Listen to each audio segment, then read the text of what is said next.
Parábolas cristãs, o que você sabe delas? Como você as usa?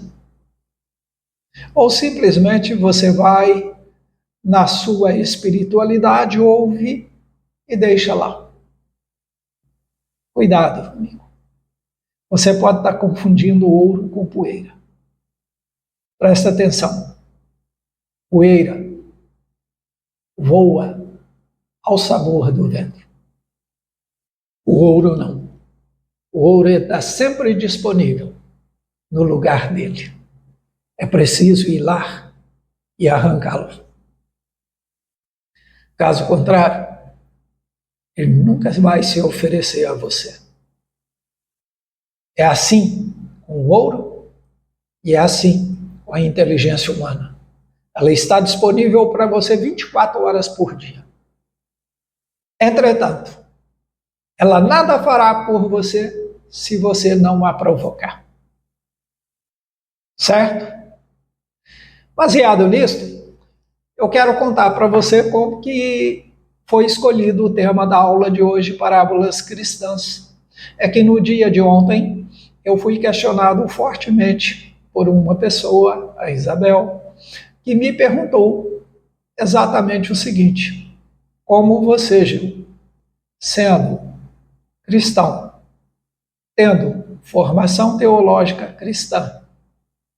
cristã e católica, tendo formação em ciências da religião,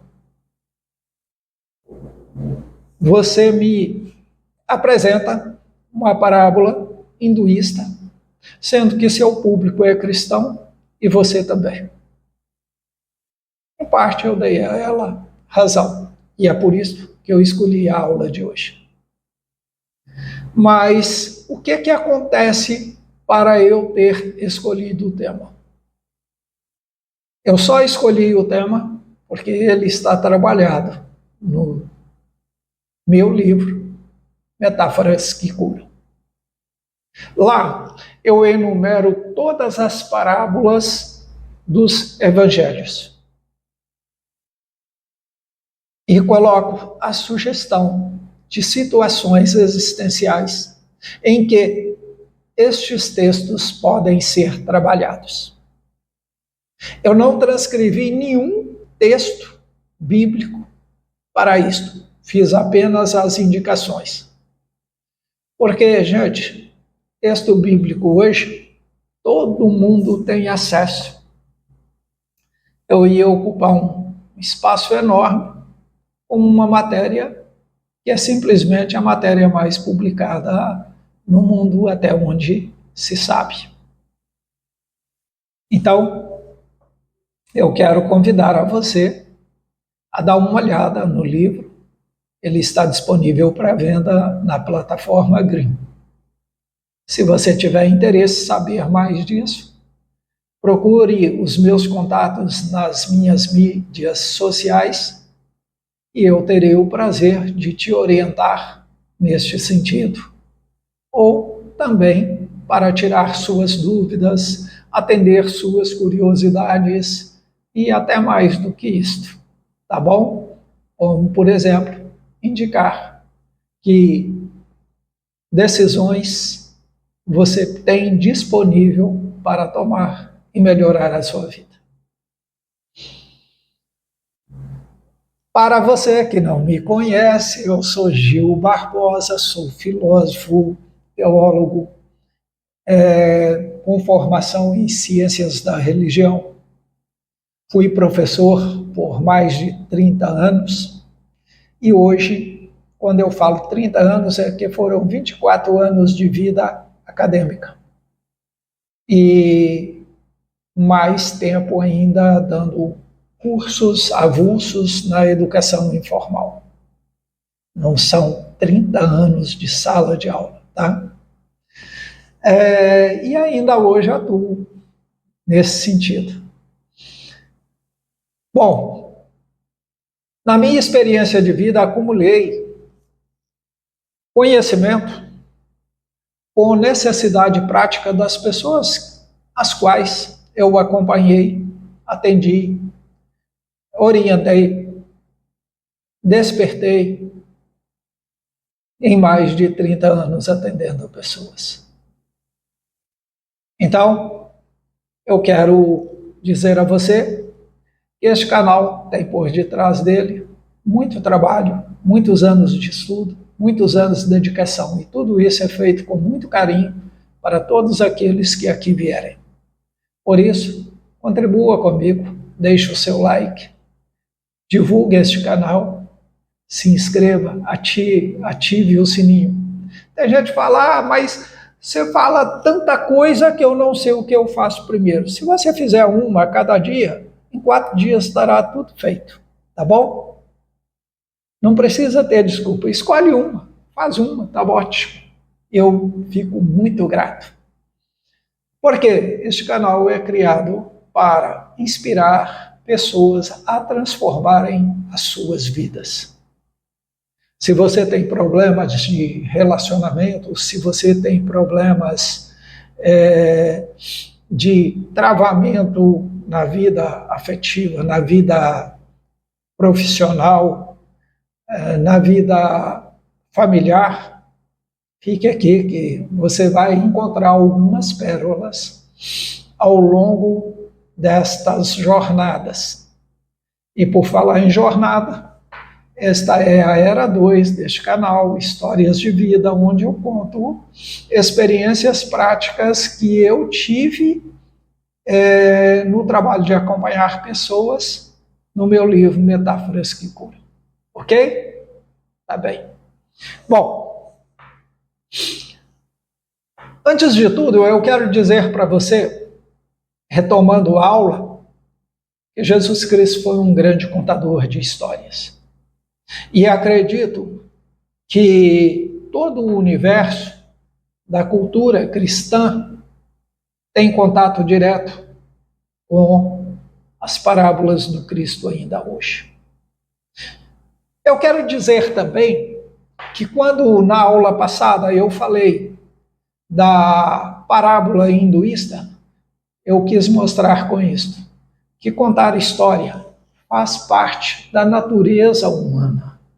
Nós contamos histórias para solucionar problemas, para criar ambientes de segurança, para resolver situações difíceis, para crescer como gente. Então, sempre temos as histórias.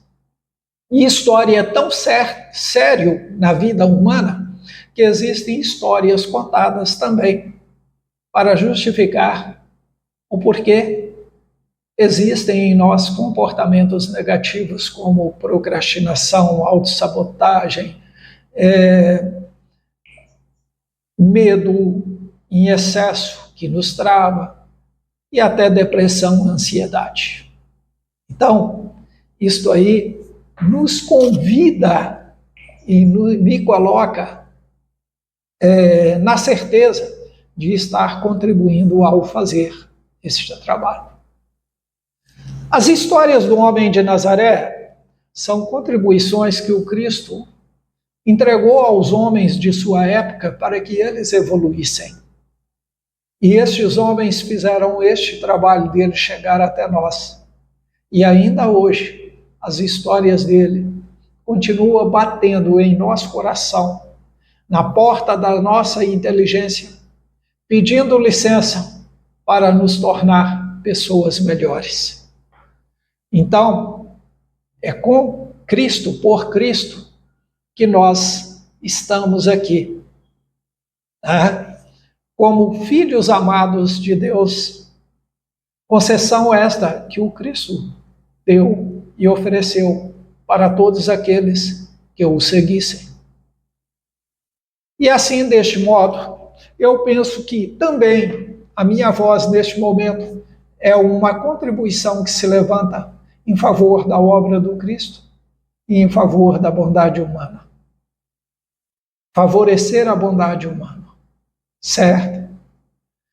Bom, o conteúdo mais completo sobre as parábolas de Jesus, vocês poderão conferir na Bíblia, em vários comentadores, cada um mais capacitado que o outro, e também para aqueles que quiserem, de uma forma mais prática, para o trabalho de aconselhamento, direção espiritual, de prática, de processo de coaching, ou seja, contar uma história para o filho, ensinar filhos princípios e valores e limites, tudo isto pode ser encontrado nas histórias, nas parábolas que o Cristo contou um dia. Então, conteúdo mais completo disto, no sentido que nós tratamos neste canal, você pode ver no nosso livro. Eu quero dizer para você também que dentro das parábolas cristãs, você sempre vai encontrar 3 mensagens muito fortes. Primeira, um ensinamento. E o ensinamento, ele dá sempre princípios e valores cristãos, para que tenhamos, de fato, uma vida cristã sem precisar de ficar se propagando como cristão por aí, se vendendo como cristão. Nós não precisamos disso.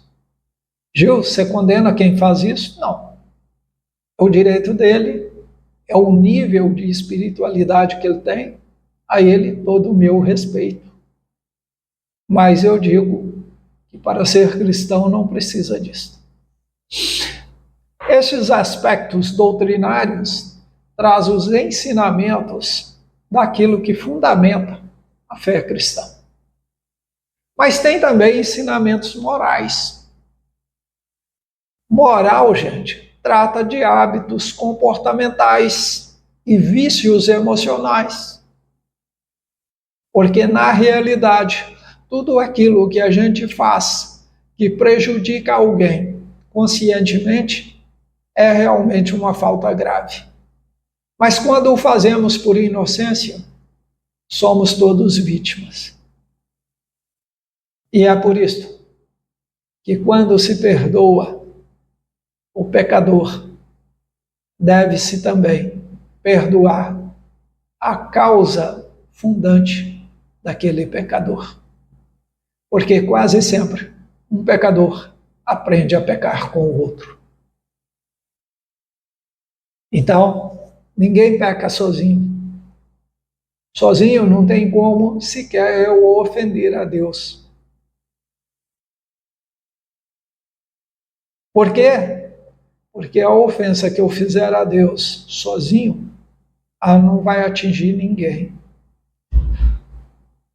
E isto aí é uma situação diferenciada. E Deus é perdão. E se eu tenho fé nele, eu sempre vou pedir perdão pelas minhas faltas. E se eu não tenho fé, então eu não serei perdoado, porque o perdão é para quem pede. Então, o que são morais? São princípios comportamentais. É a solidariedade, é o respeito, é a generosidade, é a misericórdia mútua, que é, na realidade, o perdão. Então, tudo isso faz parte da prática amorosa, porque o sentimento de fundo que dá sustentabilidade a todos esses comportamentos é o amor a Deus, o amor a si, o amor ao próximo. As parábolas bíblicas são também procedimentos didáticos. Por quê? Porque sempre quem ouvia a palavra do Cristo, saía maior. E quando a pessoa saía do mesmo tamanho ou menor que começava, como é o caso do jovem rico, ficava um vazio. Toda vez que você ouve aquela parábola, no final parece que ficou um vazio, ficou incompleto. Não deu o final, o resultado positivo final que todos esperam em uma ação do Cristo. Mas não basta ter a perfeição de um lado, o Cristo era perfeito, mas quem estava diante dele, às vezes, atingia, tocava a perfeição, mas nada tinha de perfeito. Então, vamos seguindo por aqui com a seguinte reflexão. Por exemplo, a parábola do filho pródigo. Você a usaria para trabalhar o quê? A autorresponsabilidade. Como assim a autorresponsabilidade? Sim. O cara que saiu de casa e gastou tudo, jogando tudo para cima, ele teve que assumir a responsabilidade pelo estado em que ele se encontrava. Assumir que estava errado, ser humilde e pedir ajuda. Foi isso que ele fez. Ele se viu errado, assumiu a responsabilidade, tomou a decisão de pedir ajuda. E de pedir ajuda para quem? Exatamente para quem ele mais tinha machucado. Por outro lado, aquele sujeito que ficava dentro de casa, mas que era servil ao pai, não se sentia dono naquela casa, ele não se sentia, a casa para ele era a casa do pai, não era a casa dele. Mesmo sabendo que tudo que era do pai era dele. Este cara, como que você trabalha isto? O cara que não tem consciência de quem é. Pode usar o filho que ficou em casa para trabalhar a identidade. E o pai? Qual é o sentido do pai? O pai você pode usar para trabalhar o perdão. Ele perdoou um, perdoou o outro. E ainda mostrou generosidade, fazendo uma festa pela reunião da família. Por que eu poderia ter escolhido qualquer outra parábola e escolhi esta? Porque esta é uma das parábolas mais ricas. Eu citei aqui 3 casos, mas tem outras situações que você pode trabalhar. A falta de solidariedade, por exemplo, dentro de um ambiente de trabalho. A falta de identidade dentro de uma família. Qual é o papel de pai? Qual é o papel de filho? Qual é o papel de mãe? A falta. Podemos trabalhar também a certeza, a pessoa que está com a fé fragilizada, de que Deus não abandona os seus. O pai não abandonou o filho que estava dentro de casa, embora o filho estivesse se sentindo abandonado quando viu o carinho do pai pelo irmão. Ciúme, inveja. Daquele que tinha ficado em casa. E daquele que tinha saído. Individualismo, egoísmo.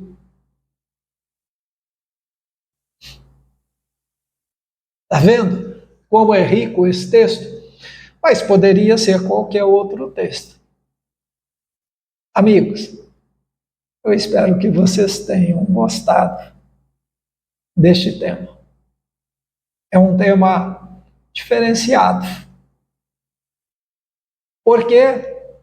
Porque é um tema com o qual lidamos constantemente. Todo mundo hoje que tem uma prática cristã, que sabe, que costuma ler a Bíblia, pode ler estes textos. E muitas das vezes a gente lê este texto pensando num mundo paralelo. Por quê? Porque no mundo que vivemos, no modelo que vivemos hoje, é muito comum a gente pensar, ou seja, tecer teorias, é diferente de agir, ir para o mundo da prática. E eu encerro aqui dizendo, repetindo mais uma vez Michel Foucault, que, segundo um dos professores que eu tive, teria dito que a teoria que não se pratica é delírio. E a prática que não se teoriza, é o absurdo. E aí eu te pergunto, no meio de tudo isto, como você pode usar as parábolas cristãs para ser uma pessoa mais forte internamente, ou seja, conhecer sua identidade. Para conhecer sua identidade, você vai querer preservá-la e fazê-la prosperar. Aí você precisa saber dos valores e princípios ou do propósito da sua vida.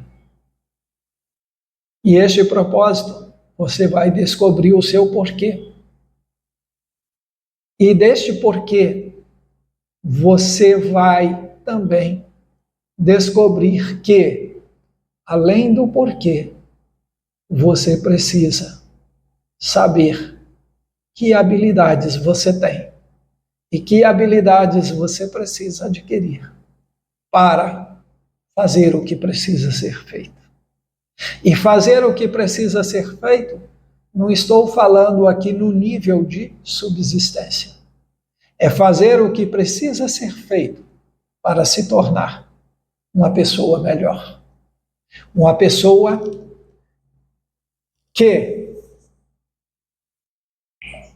ao entrar em algum lugar, melhora o lugar e ainda sai melhor do que entrou.